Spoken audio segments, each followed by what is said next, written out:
और अब देख लेते हैं कुछ अन्य राज्यों की खबरें।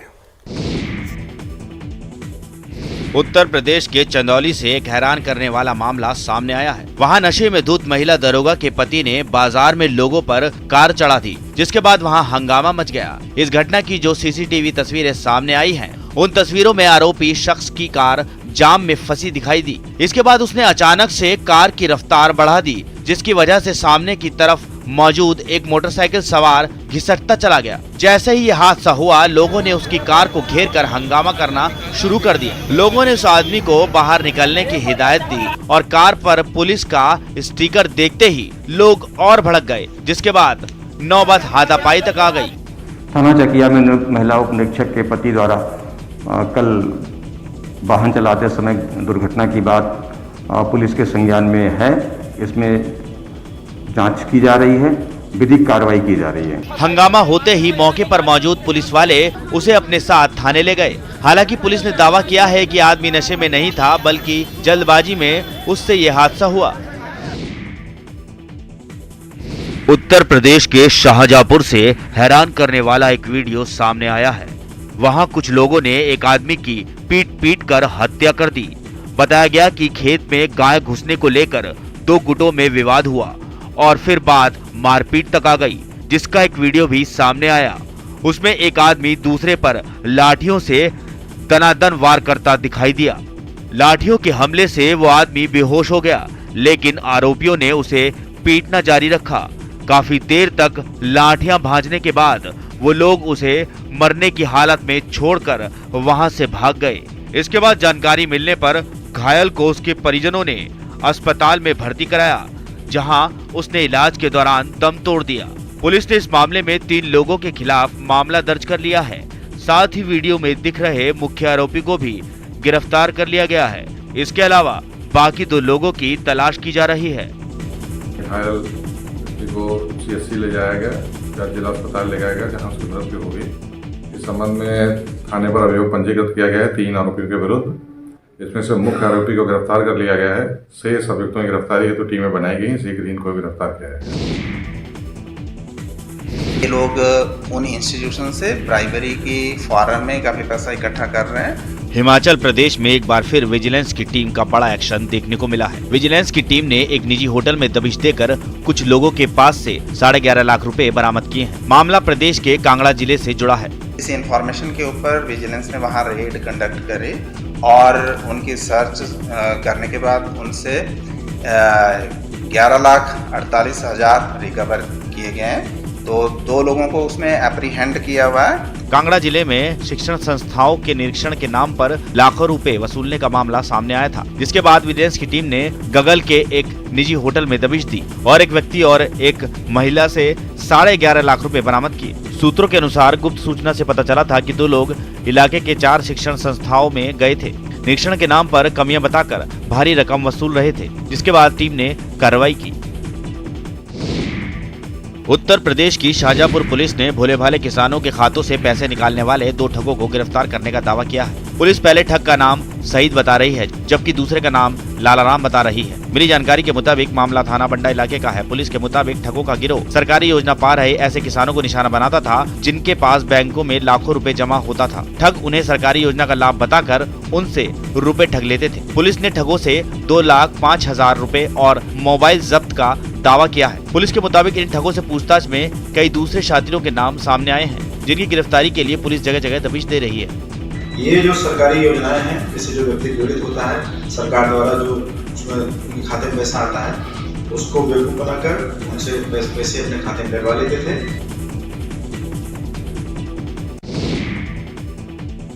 मैं कुर्तया बालिक हूँ। मैंने अपनी शादी आर्य समाज में जाकर कर ली है। मैंने अपनी शादी आर्य समाज में जाकर नागेंद्र राज सिंह से कर ली है।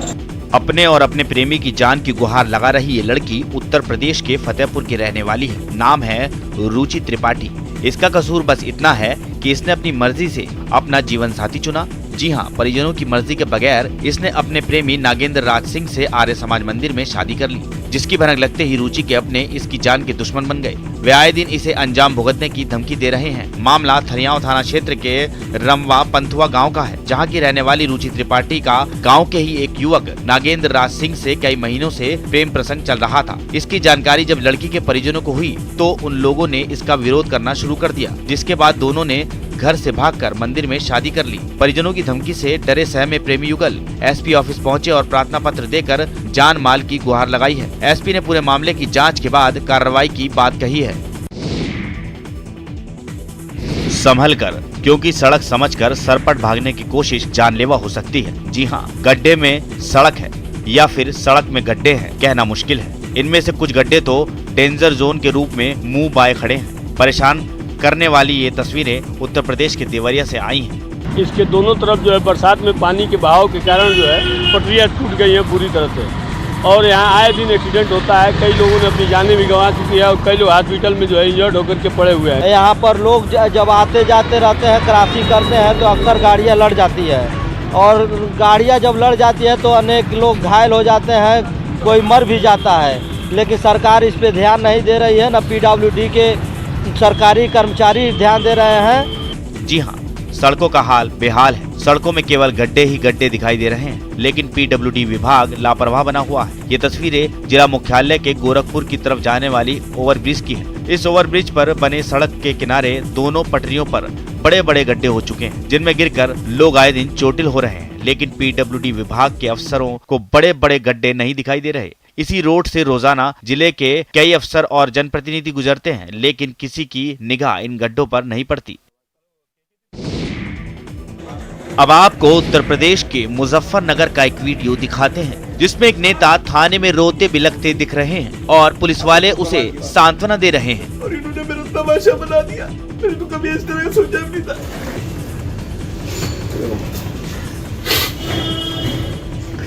आप सोच रहे होंगे बिलखते सुबकते नेताजी कौन है और किसने इनका तमाशा बना दिया और कैसे बना दिया, तो ये और सुनिए। आप परेशान मत होइए, उन्हें मुझे अंदर बिठा के यूँ कहते हैं कि बस तेरे जगह हम किसी और को चुनाव लड़ा रहे। आप देख रहे होंगे अखबार में, डेली का हेड भी देख रहे होंगे, सारे होर्डिंग सब कुछ मैं कर रहा हूँ, उसके बाद भी मेरे साथ ऐसा कर रहे हैं। दर्द की जड़, बहते आंसुओं की गंगोत्री और सिसकते नेताओं पर सितम की थोड़ी कहानी तो आप समझ ही गए होंगे। चुनाव लड़ने का वादा किया जाता है और नेताजी अपने मिशन में जी जान से जुट जाते हैं, लेकिन टिकट नहीं मिलता। सपना टूटने की कहानी बीएसपी के नेता अरशद राणा की है, जिसका टिकट बीएसपी ने काट दिया। टिकट के नाम पर उनसे इतने पैसे मांगे गए कि उनके पैरों तले जमीन खिसक गई। बिहार में कोरोना संक्रमण की बढ़ती रफ्तार को देखते हुए लोग खुद को बचाने की कोशिश में लगे हुए हैं। कोविड के नए वेरिएंट ओमिक्रॉन से बचने के लिए कोविड नियमों का पालन न करके हवन और अनुष्ठान का सहारा ले रहे हैं। हवन कर रहे लोगों को मेडिकल साइंस पर भरोसा नहीं है। कोरोना संक्रमण को रोकने में मेडिकल साइंस को नाकाम बताकर मुजफ्फरपुर में लोगों की ओर से हवन किया जा रहा है। हवन में शामिल लोग नए वेरिएंट पर स्वास्थ्य सिस्टम के बेअसर होने की बात कह रहे हैं और संक्रमण को रोकने के लिए हवन को महत्वपूर्ण बता रहे हैं। अगर लोग इसी तरह मेडिकल सिस्टम को नकारते रहे तो इसका लोगों पर बुरा प्रभाव पड़ेगा और संक्रमित मरीज अपना इलाज नहीं कराएंगे, जिसके कारण संक्रमण की रफ्तार में वृद्धि होगी और राज्य में हालात बेकाबू हो जाएंगे। जो बीमारी है इसको भगाने का एकमात्र उपाय है कि हम लोग भगवान का पूजा अर्चना करें और हवन धूप अगरबत्ती लोहवान इस सब का प्रयोग करें। हिमाचल प्रदेश के कई जिलों में पिछले 6 दिनों में हुई भीषण बर्फबारी से हालात बिगड़े हुए हैं, क्योंकि राज्य के कई हिस्सों में बिजली सप्लाई ठप पड़ गई और कई अहम रास्ते भी बंद हैं। इन रास्तों को खोलने के काम में राहत टीमों को लगाया गया, लेकिन सड़कों पर जमी बर्फ के सख्त हो जाने से राहत टीमों को भी परेशानी पेश आ रही है। शिमला में कई इलाकों में तो 4 से 5 फीट तक बर्फ जम गई है, जबकि कुछ इलाकों में बिजली की सप्लाई ठप पड़ जाने से पीने के पानी का संकट तक खड़ा हो गया। कमोबेश कुछ ऐसी ही तस्वीर राज्य के दूसरे हिस्सों से भी सामने आई। चंबा में हर ओर बर्फ ही बर्फ दिखी।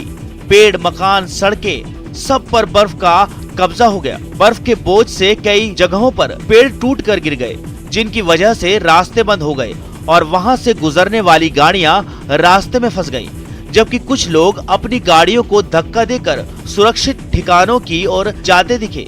सबसे ज्यादा असर बिजली सप्लाई पर पड़ा, क्योंकि जगह जगह तार और खंभे गिर गए, जिन्हें ठीक करने का काम तेज कर दिया गया। पिछले हफ्ते से हो रही बर्फबारी की वजह से करीब 86 करोड़ रुपए के नुकसान का अनुमान लगाया जा रहा है, जबकि अलग अलग घटनाओं में 51 लोगों की जान चली गई है। मध्य प्रदेश के अशोकनगर में फसल के नुकसान का जायजा लेने पहुंचे मुख्यमंत्री शिवराज सिंह चौहान एक बुजुर्ग महिला का दर्द सुनकर भावुक हो गए। बिल्कुल चिंता मत करो। वहां भारी बारिश और ओला गिरने से कई किसानों की फसल बर्बाद हो गई है, जिसका जायजा लेने शिवराज सिंह चौहान अशोकनगर के बाजवन गांव पहुंचे थे। इसी दौरान एक बूढ़ी महिला रोते रोते अपनी फरियाद लेकर शिवराज सिंह चौहान के पास आ पहुंची। बुजुर्ग महिला को रोते देख शिवराज सिंह चौहान भी भावुक हो गए और उन्होंने उस महिला को गले लगाकर ढांढस बंधाया। इससे पहले शिवराज सिंह चौहान इसी गांव के एक खेत में पहुंचे, जहां उन्होंने किसानों की तबाह हुई फसलों की जानकारी ली। मुख्यमंत्री ने न सिर्फ बर्बाद हुई फसलों का मुआयना किया, बल्कि उन्होंने मुआवजे के तौर पर किसानों को चेक भी बांटे। कोरोना की तीसरी लहर के बीच विश्व के सबसे बड़े संगठन का दावा करने वाली पार्टी बीजेपी ने माइक्रो डोनेशन अभियान की शुरुआत की है। शिमला में भी बीजेपी शहरी मंडल ने नास चौक के पास अभियान की शुरुआत की। इसके तहत नमो ऐप के माध्यम से लोगों से चंदा जुटाया जा रहा है, जो ऑनलाइन ही पार्टी फंड में एकत्र होगा। ये अभियान 14 फरवरी तक चलेगा। कार्यक्रम की जानकारी देते हुए बीजेपी सह मीडिया कर्मी कर्ण नंदा ने बताया कि भारतीय जनता पार्टी ने देश भर में राष्ट्रीय अध्यक्ष जगत प्रकाश नड्डा की अध्यक्षता में माइक्रो डोनेशन अभियान चलाया है, जिसे बीजेपी प्रदेश अध्यक्ष सुरेश कश्यप के निर्देशानुसार हिमाचल के सभी 74 मंडलों में चलाया जा रहा है। इस अभियान के तहत बीजेपी राष्ट्रीय अध्यक्ष जगत प्रकाश नड्डा और प्रदेश अध्यक्ष सुरेश कश्यप ने पार्टी कार्यकर्ताओं समेत देश के लोगों से 5 रुपए से लेकर 1000 रुपए तक दान देने की अपील की है। माइक्रो डोनेशन अभियान की शुरुआत 25 दिसंबर अटल बिहारी वाजपेयी की जयंती के अवसर पर हुई थी।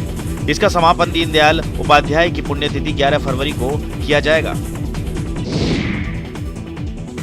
ठंड का सितम जारी है और अब तो ये सर्दी जानलेवा भी हो चुकी है। ऐसे में क्या इंसान और क्या जानवर, हर कोई ठंड का सितम झेल रहा है और उससे बचने का उपाय खोज रहा है। इंसान तो बचाव के लिए जुगाड़ कर लेते हैं, लेकिन बेजुबान कहाँ जाएं? ऐसे में धूप सबसे बड़ी राहत साबित हो रही है। जी हाँ, ठंड से बचने के लिए सर्दियों की गुनगुनी धूप खाने के लिए महाराजा सड़क पर चहलकदमी कर रहे हैं। तस्वीरें यूपी के पीलीभीत टाइगर रिजर्व की है। पीलीभीत के चूका से खटीमा जाने वाली रोड पर एक टाइगर का जोड़ा देखा गया, जो सड़क किनारे धूप का मजा ले रहा था। रास्ते पर चल रहे राहगीरों ने जब इस जोड़े को देखा तो उनसे रहा नहीं गया। उनमें से एक ने इसका वीडियो बनाकर उसे सोशल मीडिया पर वायरल कर दिया। पीलीभीत की शान पीलीभीत टाइगर रिजर्व टाइगर को लेकर पूरे देश में खास पहचान रखता है। पीलीभीत टाइगर रिजर्व का दीदार करने आए टूरिस्ट को इन दिनों टाइगर के खूब दर्शन हो रहे हैं। हॉकी के नर्सरी के तौर पर पहचान बना चुके झारखंड के सिमडेगा जिले की लड़कियां अपने खेल और प्रतिभा के दम पर राज्य और देश स्तर पर जिले का नाम रोशन कर रही हैं। पहले जहां हॉकी में पुरुषों का दबदबा था, लेकिन जिले की लड़कियों में भी हॉकी के प्रति रुझान बढ़ने लगा है। हॉकी को लेकर बेटियों में बढ़ रहे जुनून का असर भी देखने को मिल रहा है। हॉकी में जिले की बेटियों का जलवा नेशनल लेवल पर ही नहीं बल्कि इंटरनेशनल लेवल पर भी देखने को मिल रहा है। सिमडेगा की रहने वाली हॉकी खिलाड़ी सलीमा ने तो टोक्यो ओलंपिक में अपने प्रदर्शन से सबका ध्यान अपनी ओर खींचा है। इनको राज्य सरकार का भी सहयोग मिल रहा है। सरकार ने जिले हॉकी को बढ़ावा देने के लिए एस्ट्रोटर्फ स्टेडियम का निर्माण करवाया, जिसमें लड़कियां खेल की ट्रेनिंग ले रही हैं। लड़कियों को खेल की कोचिंग देने वाले प्रशिक्षक के अनुसार राज्य सरकार से मिलने वाले सहयोग से जिले में हॉकी को प्रोत्साहन मिल रहा है। सरकार को चाहिए कि वह जिले में खेल सुविधाओं का अधिक से अधिक विकास करे, जिससे जिले की लड़कियों को आधुनिक व्यवस्था मिल सके और हॉकी खिलाड़ी अपनी प्रतिभा को निखारने के साथ साथ जिले का नाम रोशन कर सके। अफगानिस्तान से एक हैरान करने वाली तस्वीर सामने आई। वहां तालिबानी आतंकियों ने एक संगीतकार के साथ मारपीट की, फिर उसके संगीत का साजो सामान आग के हवाले कर दिया। तालिबान के जुल्म का ये वीडियो पंजशीर प्रांत के ट्विटर हैंडल से शेयर किया गया है, जिसमें दिखा कि हथियारों से लैस कुछ तालिबानियों ने एक संगीतकार को घेर लिया। उसके बाद उसके सारे म्यूजिकल इंस्ट्रूमेंट को जला दिया। इतना ही नहीं, तालिबान ने उसके साथ मारपीट भी की, जिसकी गवाही उसके फटे कपड़ों ने दी। इस दौरान वहां लोगों की काफी भीड़ दिखाई दी। सरेआम अपनी कमाई के जरिए को तबाह होता देख संगीतकार काफी भावुक नजर आया, तो वहीं तालिबान के लड़ाके उसका मजाक उड़ाते हुए वीडियो बनाते रहे। पश्चिमी अफ्रीकी देश माली में सरकार के समर्थन में हजारों लोगों ने प्रदर्शन किया। माली में 2020 में सेना ने तख्ता पलट किया था, जिसके बाद से वहां पश्चिम अफ्रीका के 15 देशों के समूह ने आर्थिक प्रतिबंध लगा रखा है। लेकिन जब ये सख्ती और बढ़ी तो वहां के लोगों का गुस्सा चरम पर पहुंच गया और वो लोग अपनी नाराजगी जाहिर करने के लिए राजधानी बमाको की सड़कों पर उतर आए। इस प्रदर्शन की कुछ तस्वीरें भी सामने आईं, जहां हजारों की संख्या में लोग प्रदर्शन में शामिल दिखे। हाथों में बड़े बड़े बैनर और झंडे लेकर पहुंचे। लोगों ने माली पर लगाए गए प्रतिबंधों को हटाकर उनको राहत देने की मांग की। इस प्रदर्शन में वहां के प्रधानमंत्री भी शामिल हुए, जो लोगों के बीच से होकर स्टेज तक पहुंचे। उन्होंने अपने देश पर लगाई गई इन पाबंदियों को गैरकानूनी और अवैध बताया। आपको बता दें, माली पश्चिम अफ्रीका के 15 देशों के समूह के प्रतिबंध की मार झेल रहा है, जिनकी वजह से वहां के लोग कई परेशानियों का सामना कर रहे हैं। दरअसल 2020 में सेना ने तख्ता पलट कर दिया था और कहा था कि कुछ महीने बाद आम चुनाव कराए जाएंगे, लेकिन आम चुनाव नहीं हुए।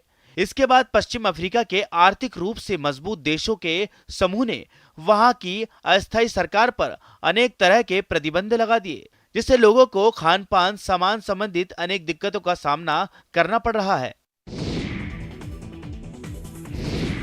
अफ्रीकी देश ट्यूनीशिया की राजधानी ट्यूनिस में कोरोना पर सरकार की सख्ती के खिलाफ प्रदर्शन हुए।